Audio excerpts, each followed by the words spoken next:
வணக்கம் ஃப்ரெண்ட்ஸ், இன்றைக்கி வீடியோவில் குரூப் 4 அப்ளிகேஷன் எப்படி ஆன்லைனில் பண்ணலாம் அப்படின்னு நம்ம பார்க்க போகிறோம். இந்த வீடியோ வந்து நீங்கள் ஆல்ரெடி பர்மனெண்ட் ரெஜிஸ்ட்ரேஷன் பண்ணியிருந்தீங்க அப்படின்னா ஸ்டெப் பை ஸ்டெப்பாக எப்படி நம்ம அப்ளை பண்ணணும், உங்களோட ஃபோட்டோ அண்டு உங்களோட சிக்னேச்சர் டாக்குமெண்ட்ஸ் எல்லாமே எப்படி அப்லோட் பண்ணணும் அப்படிங்கிறதுக்கான ஃபுல் வீடியோ இதில் இருக்குது. இது பார்த்திங்கன்னா லாஸ்ட் டேட் வந்து 28 ஏப்ரல் வரைக்கும் இருக்குது. சேம் திங் இதோட எஜுகேஷன் குவாலிஃபிகேஷன் உங்களுக்கு தெரிஞ்சிருக்கும். இதோட பிஎஸ்டிஎம் சர்டிஃபிகேட் வந்து கேட்டிருக்காங்க. அதாவது உங்களோட தமிழ் மீடியம் சர்டிஃபிகேட். இப்போ 12th தான் இதோட higher qualification. Tamil medium certificates வந்து நீங்கள் கண்டிப்பாக ப்ரொடியூஸ் பண்ணிங்க அப்படின்னா உங்களுக்கு அந்த வெயிட்டேஜ் கிடைக்கும். சேம் திங் இதோட சேலரி வந்து பார்த்திங்கன்னா ஸ்டார்ட்ஸ் வித் 16,600லேருந்து 20,600 வரைக்கும் இருக்கும் இதோட பேசிக். சேம் திங் இது டிஏ எல்லாம் போடும்போது உங்களுக்கு கணிசமான தொகை உங்களுக்கு சேலரியே கிடைக்கும். இதில் என்னென்ன போஸ்ட் இருக்குது அப்படின்னு பார்த்தீங்கன்னா junior assistant, VAO, bill collector and typist, இது மாதிரி நிறைய போஸ்ட் இருக்குது. ஜூனியர் அசிஸ்டன்ட் அப்படின்னு பார்க்கும்போது அது நிறையா டிபார்ட்மெண்ட்ஸ் இருக்குது. எல்லா டிபார்ட்மெண்ட்ஸையும் என்ன பண்ணலாம் அப்படின்னா நீங்கள் வந்து ஜூனியர் அசிஸ்டண்ட்டாக ஜாயின் பண்ணிக்க முடியும். இப்போ பிஎட் முடிச்சிருந்தீங்க அப்படின்னா நீங்கள் ஜூனியர் அசிஸ்டன்ட் ஸ்கூல் எஜுகேஷன் எடுத்துகிட்டு அப்படியே அங்கேருந்து நீங்கள் கன்வர்ஷன் மூலிமா டீச்சர் ஆக கூட வாய்ப்பு இருக்குது. ஸோ இதுக்கான ஃபுல் வீடியோ இருக்குது. நீங்கள் ஸ்டெப் பை ஸ்டெப்பாக பாருங்கள். இது வந்து கொஞ்சம் லென்த்து ஜாஸ்தியாக தான் இருக்கும், ஏன்னா நிறைய ப்ராசஸ் இதில் கொடுத்துருக்காங்க. இதில் ஒவ்வொன்றா நம்ம பார்ப்போம். ஃபஸ்ட்டு உங்கள் க்ரோமில் போயிட்டு டிஎன்பிஎஸ்சி அப்படின்னு டைப் பண்ணுங்கள். டிஎன்பிஎஸ்சி அப்படின்னு டைப் பண்ணிங்க அப்படின்னா உங்களுக்கு ஃபஸ்ட் எடுத்தோடனே ஒரு லிங்க் வரும் பாருங்கள். ஃபஸ்ட் எடுத்தோடனே உங்களுக்கு லிங்க் வந்துருச்சு. அந்த TNPSC Tamil Nadu public service commission அப்படின்னு வந்துருச்சு. நீங்கள் அதை கிளிக் பண்ணி உள்ளே போயிடலாம். இது உள்ளே போன உடனே உங்களுக்கு 2-3 விஷயங்கள் காட்டும். இதில் நீங்கள் என்ன பண்ணணும் அப்படின்னா ஆன்லைன் அப்ளிகேஷன் அப்படிங்கிற லிங்க்கை வந்து நீங்கள் கிளிக் பண்ணணும். உங்கள் லெஃப்ட் ஹேண்ட் சைடு பாருங்கள், உங்கள் இம்பார்ட்டன்ட் லிங்க்ஸ் இருக்குது. அது கீழே வருங்க அப்ளை ஆன்லைன் ஒரு ஆப்ஷன் இருக்குது. அதை கிளிக் பண்ணுங்கள். ஓகே கொடுத்தீங்க அப்படின்னா அது இன்னொரு டேப்பில் ஓப்பன் ஆகும். நீங்கள் வந்து ஆல்ரெடி ரெஜிஸ்ட்ரேஷன் பண்ணியிருந்தீங்க, நீங்கள் வந்து பர்மனெண்ட் ரெஜிஸ்ட்ரேஷன் பண்ணியிருந்தீங்க அப்படின்னா அந்த ஸ்டெப்ஸை இப்போ நான் சொல்ல போகிறேன். பர்மனெண்ட் ஸ்டெப்ஸ் எப்படி பண்ணுங்கிறதுக்கான வீடியோ நான் ஃபர்தராக போடுறேன். இப்போ வந்து உள்ளே போயிட்டோம். உள்ளே போன உடனே பார்த்தீங்கன்னா உங்களுக்கு நிறைய ஸ்டெப்ஸ் உங்களுக்கு ரைட் ஹேண்ட் சைடு நிறைய இருக்குது. இதில் வந்து பார்த்திங்கன்னா நீங்கள் என்ன பண்ணணும் அப்படின்னா வழிமுறைகள் அந்த மாதிரி நிறையா ஆப்ஷன்ஸ் இருக்குது. இதில் வந்து அறிவிப்புகள் அல்லது விண்ணப்பிக்க அந்த மாதிரி ஆப்ஷன் இருக்கும். நீங்கள் அதை கிளிக் பண்ணுங்கள். இதில் பார்த்தீங்கன்னா நோட்டிஃபிகேஷனில் உங்களுக்கு என்னென்ன ஆப்ஷன்ஸ் இருக்குதுன்னு காட்டும். அதில் பாருங்கள் குரூப் 4 இருக்குது, அப்ளை நவ் அப்படின்னு ஒரு ஆப்ஷன் இருக்குது. நீங்கள் அப்ளை நவ் அப்படிங்கிற ஆப்ஷனை கிளிக் பண்ணிக்கங்க. இதேமாரி எல்லா நோட்டிஃபிகேஷனும் உங்களுக்கு இந்த இடத்துல இருக்கும். நீங்கள் அதில் போய் ஜஸ்ட் அப்ளை நவ் அப்படிங்கிற நீங்கள் கொடுத்தீங்கன்னா போதும், நீங்கள் அப்ளை பண்ணிக்க முடியும்.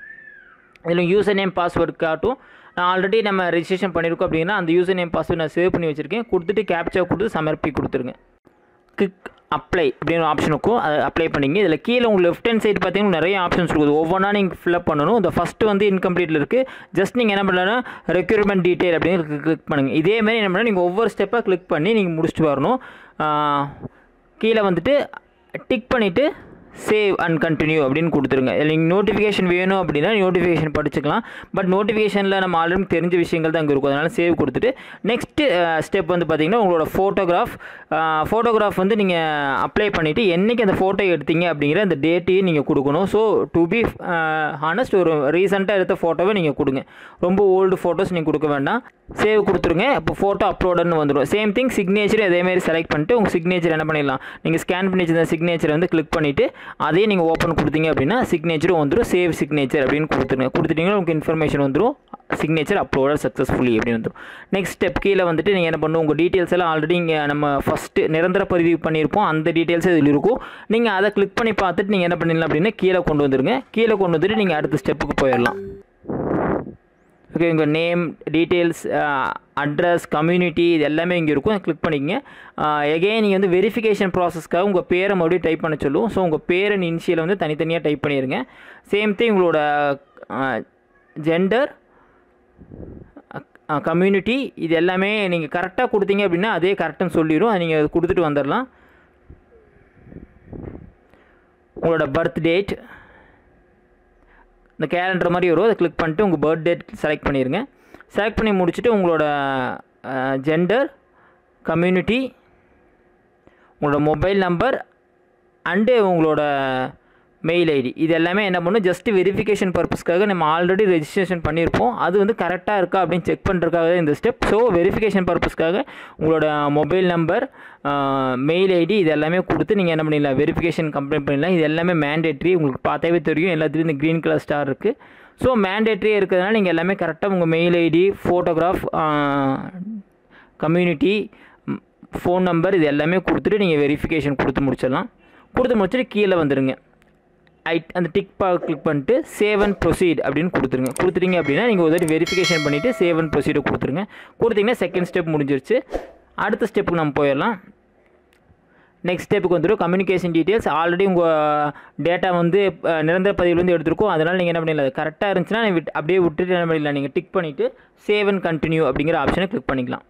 கிளிக் பண்ணிங்கன்னா அடுத்த எஜுகேஷன் டீட்டெயில்ஸ், உங்களோட டீட்டெயில்ஸ் ஆல்ரெடி ப்ரெசென்ட்டில் இருக்கும். ஜஸ்ட் நீங்கள் என்ன பண்ணலாம் அப்படின்னா அந்த தேதி, தேர்வு முடிவுகள் வெளியிடப்பட்ட தேதி அப்படிங்கிற ஒரு ஆப்ஷன் இருக்கும். அதை மட்டும் செலக்ட் பண்ணிவிட்டு தென் தமிழை ஒரு பாடமாக எடுத்தீர்களா அப்படிங்கிறத விட என்ன கிளிக் பண்ணிவிட்டு நீங்கள் உங்கள் டேட் ஆஃப் இதை கொடுத்துருங்க.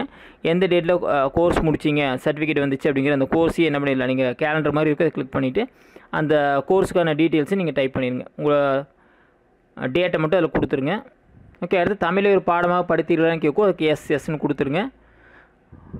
நெக்ஸ்ட்டு உங்களோட குவாலிஃபிகேஷன் 12னா 12, இல்லை டிப்ளமோனா டிப்ளமோ, அதை வந்து நீங்கள் கொடுத்துருங்க. 12th அப்படின்னா எந்த தமிழ்நாடு ஸ்டேட் போர்டுனா தமிழ்நாடு ஸ்டேட் போர்டுன்னு கொடுத்துருங்க. நீங்கள் எந்த போர்டோ அந்த உங்கள் சர்டிஃபிகேட்லேயே இருக்கும், அதுக்கு தகுந்த மாதிரி கொடுத்துருங்க.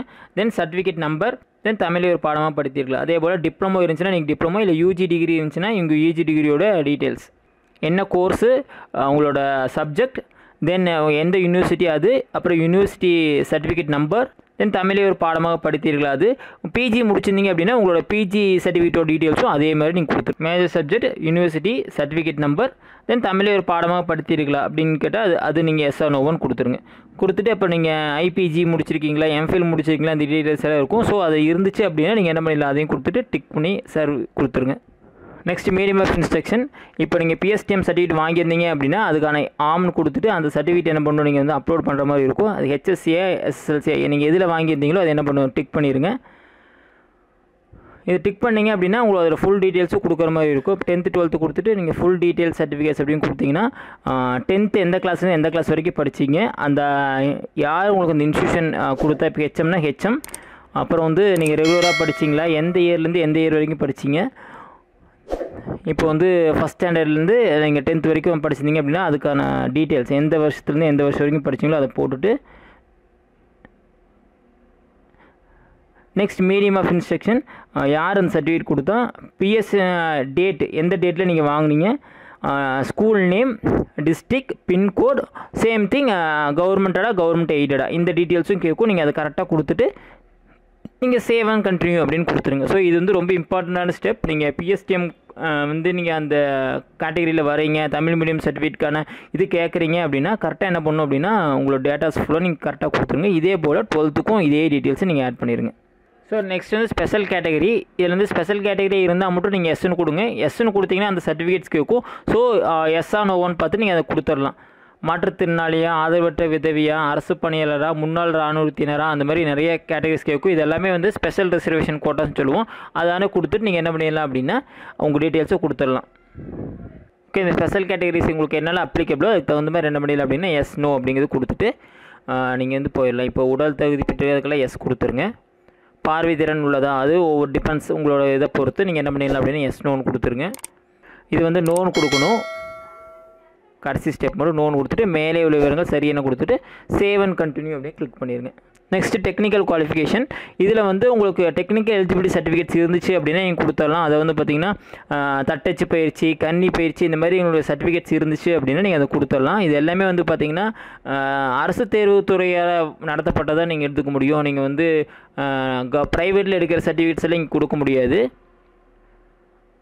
ஸோ ஆஃபீஸ் ஆட்டோமேஷன் இது உங்கள்கிட்ட இருந்துச்சு அப்படின்னா இதுக்கு என்ன பண்ணிடலாம், நீங்கள் எஸ்ன்னு கொடுத்துருங்க. அதேமாதிரி டெக்னிக்கல் குவாலிஃபிகேஷனும் இப்போ உங்களுக்கு சர்டிஃபிகேட் இருந்துச்சு அப்படின்னா எஸ்ன்னு கொடுத்து அதை அப்லோட் பண்ணுற மாதிரி இருக்கும். நெக்ஸ்ட் வந்து டைப் ரைட்டிங், தட்டச்சு, தமிழ், இங்கிலீஷ், அதே போல் ஷார்ட் ஹேண்ட் இது எல்லாமே உங்களுக்கு இருந்துச்சு அப்படின்னா நீங்கள் எஸ்ன்னு கொடுத்துடலாம். இல்லாட்டி நீங்கள் என்ன பண்ணிடலாம், நோன்னு கொடுத்துடலாம்.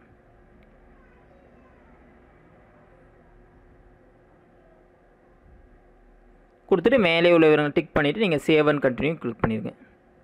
உங்களுக்கு வந்து எக்ஸ்பீரியன்ஸ் இருக்கான்னு கேட்டிருக்காங்க. So it depends. நீங்கள் எக்ஸ்பீரியன்ஸ்னால் எஸ்ன்னு கொடுக்கலாம், இல்லை எக்ஸ்பீரியன்ஸ் இல்லை அப்படின்னா நீங்கள் நோன்னு கொடுத்துட்டு சரின்னு கொடுத்துட்டு சேவ் அண்ட் கண்டினியூ கொடுத்துருங்க. அடுத்து வந்து பார்த்தீங்கன்னா எக்ஸாமினேஷன் பர்டிகுலர்ஸ். இப்போ இதில் வந்து நீங்கள் எந்தெந்த சென்டர் நீங்கள் வேணும் அப்படின்னு செலக்ட் பண்ணணும். ஒரு டிஸ்ட்ரிக்ட்டில் ஒரு சென்டரை செலக்ட் பண்ண முடியும். ஸோ நீங்கள் கோயம்புத்தூர் அப்படின்னு செலக்ட் பண்ணிட்டீங்க அப்படின்னா கோயம்புத்தூர். அடுத்து வந்து பார்த்திங்கன்னா மறுபடியும் கோயம்புத்தூர் செலக்ட் பண்ண முடியாது. ஸோ அதுக்கு பக்கத்தில் இருக்கிற ஏதாச்சும் ஒரு டிஸ்ட்ரிக்டை வந்து நீங்கள் என்ன பண்ணிக்கலாம் அப்படின்னா செலக்ட் பண்ணிக்கலாம். ஸோ நீங்கள் வந்து பக்கத்தில் இருக்கிற மாதிரி 2 டிஸ்ட்ரிக்ட் நீங்கள் எது உங்களுக்கு ஆப்டாக இருக்குமோ அந்த 2 டிஸ்ட்ரிக்டை நீங்கள் என்ன பண்ணிக்கலாம் செலக்ட் பண்ணிடுங்க. ஸோ உங்கள் பேப்பர்ஸ் என்னென்னு கன்ஃபார்மாக காட்டும். அதுக்கப்புறம் வந்து ஃபீஸ் ஸ்ட்ரக்சர் உங்களுக்கு எலிஜிபிலிட்டி இருந்துச்சு அப்படின்னா நீங்கள் என்ன பண்ணிக்கலாம், எலிஜிபிலிட்டி கிளிக் பண்ணி நீங்கள் ஃப்ரீயாக எழுதிக்கலையும். ஃபஸ்ட் 3 டைம்ஸ் ஃப்ரீ தான், அது எல்லாத்துக்கும் தெரிஞ்சது தான். நீங்கள் அதை கொடுத்துட்டு சேவ் அண்ட் கண்டினியூ அப்படின்னு கொடுத்துருங்க. இல்லை அப்படின்னா நீங்கள் என்ன பண்ணிக்கலாம், நோ கொடுத்துட்டு நீங்கள் பணம் பே பண்ணுற மாதிரி இருக்கும். ஸோ இது வந்து பார்த்தீங்கன்னா எத்தனை முறை ஃப்ரீ அப்படிங்கிறது எல்லாமே கொடுத்துருப்பாங்க. இல்லாட்டி என்ன பண்ணிக்கலாம் அப்படின்னா நீங்கள் நோன்னு கொடுத்துட்டு நீங்கள் என்ன பண்ணிக்கலாம், அதுக்கான பணத்தை வந்து நீங்கள் பே பண்ணுற மாதிரி இருக்கும். இது எல்லாமே நீங்கள் ஆன்லைன்லேயே பே பண்ணிக்கலாம். ஸோ இப்போ எனக்கு சலுகை நம்ம எடுக்கிற மாதிரி இருக்குது, அந்த மாதிரி ஃப்ரீஸ் கன்செஷன் எஸ்ன்னு கொடுத்துட்டு நம்ம சேவ் அண்ட் கண்டினியூ கொடுத்துறோம். ஸோ இதில் வந்து உங்கள் அப்ளிகேஷன் ஃபில்அப் ஆகி முடிஞ்சது வந்து உங்களுக்கு காட்டும். நீங்கள் அதை என்ன பண்ணிக்கலாம், கிளிக் பண்ணி ஃபுல்லாகவே ஒரு கிளான்ஸ் பார்த்துக்குங்க. ஏதாச்சும் கரெக்ட் பண்ண வேண்டியது இருந்துச்சுன்னா நீங்கள் பேக் கொடுத்து எந்த ஒரு சூழ்நிலையும் என்ன பண்ணிக்கலாம், நீங்கள் சரி பண்ணிக்கலாம். இப்போ மேலே வந்து பாருங்கள் டிக் பண்ண வேண்டியது இருக்கும், எல்லாத்தையும் டிக் பண்ணிகிட்டே வந்துடுங்க.